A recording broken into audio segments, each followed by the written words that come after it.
kom van Texel en wij hadden zo'n hobbykoppeltje, een stuk of 10, 12. En ja, er kwam altijd een scheerder zomers. En ik vond dat die man ook gruwelijk veel geld verdiende. En toen op een gegeven moment ben ik het zelf een keer geprobeerd. Zonder dat er iemand bij was. Ik denk, mooi zelf proberen. Ik denk dat ik toen een jaar of 14, 15 was.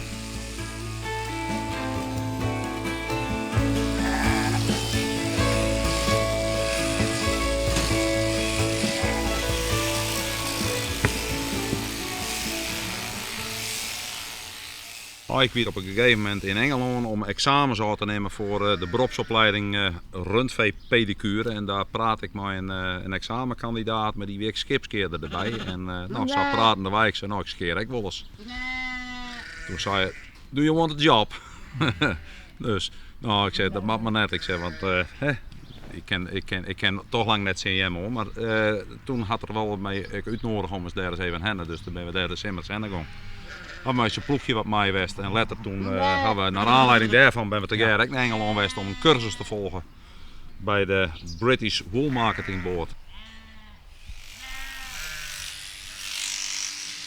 Het ziet eruit als hartstikke zwaar werk.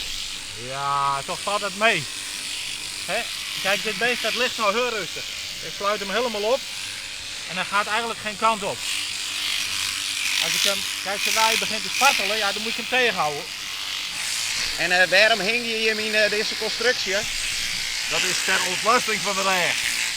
Dan best aan het eind van de dag, als het even meer te melden was als de hele dag verroest maar zonder die steun.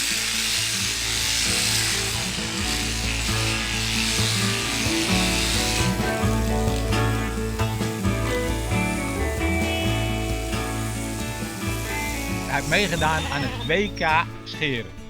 Nou ja, en dat weer dan weer de aanleiding om in januari, februari naar Nieuw-Zeeland te gaan. Ja, geweldige ervaring, hartstikke mooi. Ik bedoel, maar ik hier er niks te melden om het samen te zeggen, want ik ken lang net zien die, met name die Nieuw-Zeelanders net op.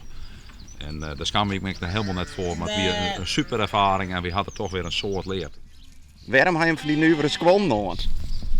Nou, die schoenen die zijn gemaakt van vilt en wij scheren die schapen op een houten plaat. En dat is voor die schapen vrij glad, dus ze hebben geen grip. En met die vilten schoentjes hebben wij wel grip, dus je kunt ze makkelijker controleren. En er zit geen hak onder. En dat betekent dat je de hele dag toch zo'n stukje lager staat, dichter bij de grond. En je hoeft eigenlijk minder te bukken. Dus het is ook beter voor de rug.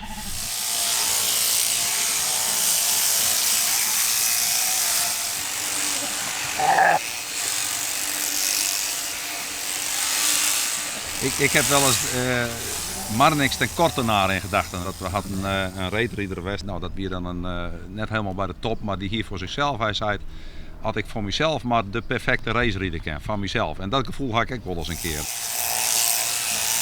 Ik heb wel eens dagen, dan denk ik ben eigenlijk ben ik gek dat ik dit doe. En dan is de dag om en het is weer klaar en dan denk ik de volgende dag, ach, het was ook nog niet zo gek.